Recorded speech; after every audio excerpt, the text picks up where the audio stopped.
Hey guys, John here with a two-part review for you of the Apple iPhone. As you see, I'll get into the features of the iPhone. Let me tell you a little bit about the phone itself.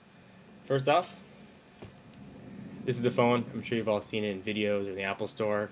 It's got one button on the bottom, which serves as a home button. It's got the speaker right there that lets you hear. On the top of the phone is the headphone jack with the 3.5 millimeter headphones, but you can't use all headphones because it's recessed. Not sure why Apple did that, but it is. You've got the power button right there. The back of the phone, it's got the Apple logo. Here is where your antenna is. The left side of the phone has a switch that turns the ringer on and off. Kind of great, simple for meetings, and a volume up or down. Bottom of the phone, it's got the familiar iPod dock, it's what you use to charge it with. And the right side of the phone has nothing. So you guys can see it's very, very, very thin. And on the back too also is the camera right there. Overall, I've been using the phone since it came out pretty much. I've been very, very, very pleased with it. The call quality is good, no better or worse than anything else. The build quality of the phone seems excellent. The built-in speaker is good. When listening to music, it's actually very loud. The GUI on the phone itself, you can tell why it took Apple so long to come out with the phone. For those of you that might not know, GUI or GUI is a graphical user interface, essentially the operating system, what you see when you look at the phone. And I've never seen anything more fun to look at. It's got, even when you're minimizing applications, the zoom out effect, as you guys will see when I get into the review. Even though all these effects might seem just more like fun features, the phone does serve as a very powerful business tool. Email functionality is certainly serviceable. Web browsing is by far the best I've used on any phone, and I've certainly used my fair share across all platforms and most carriers. One of the complaints I've heard with the iPhone is the AT&T coverage.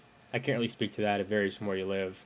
Where I am, AT&T coverage is excellent. I had AT&T before, so there's no trouble there at all. Lack of 3G is certainly a problem, but you know that going into the phone that doesn't have that.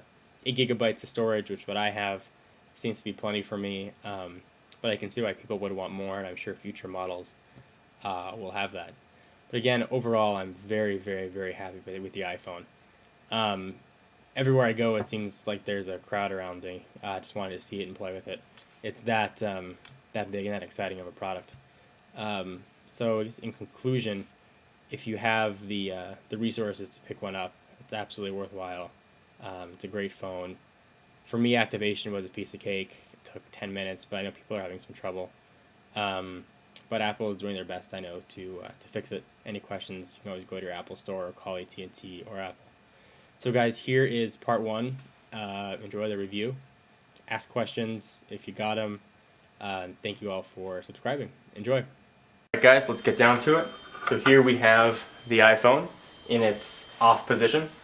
First thing that you need to do to turn the iPhone on is either push the one button here or the button on top, the power button.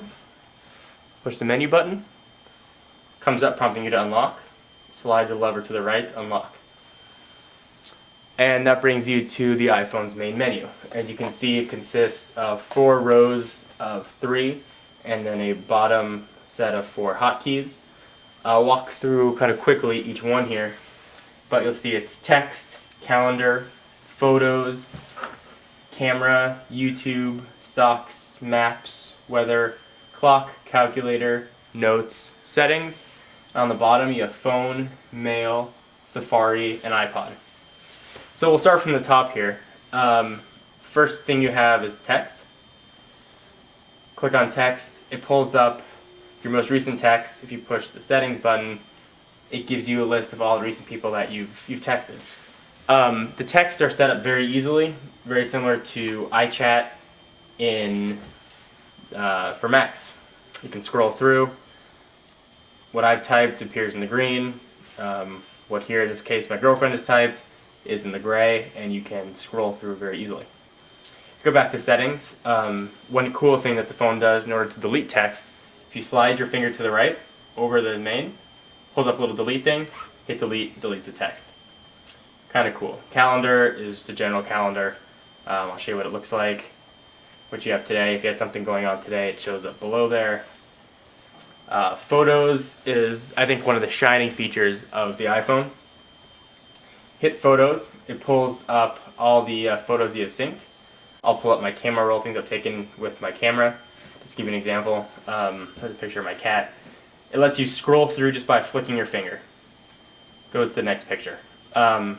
And like we'll get to on the web, you're able to zoom in just by zooming. If this was a landscape picture, for example, if I were to turn it sideways, as you can see, the picture would rotate with it. Kind of a cool feature. You also have the option for photos to, on arrows, instead of scrolling with your finger, go to next.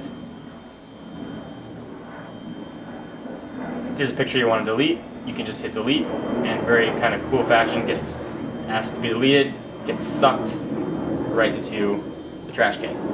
You also have the option in photos, if you hit the menu button down there, to use as wallpaper, email photo, assign to contact, or cancel.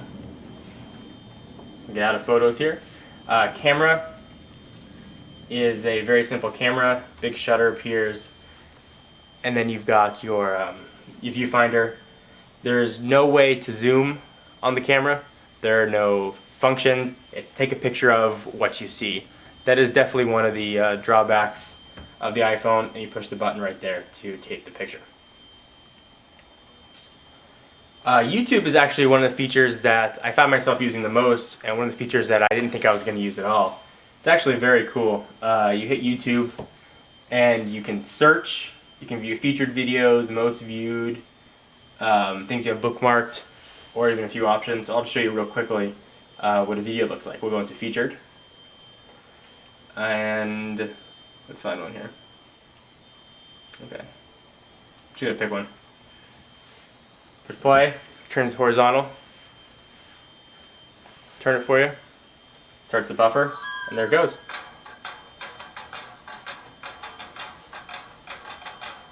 Very cool. If you tap the screen, menu pops up.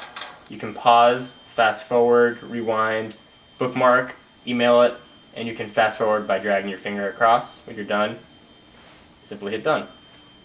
Pulls you back to the main menu. Okay. Sorry, I got to breeze over these kind of quickly. YouTube cuts me off after a couple minutes. Stock, pulled up stock quotes. It's got Google Maps. That's a very familiar environment for online. I'll show you real quickly.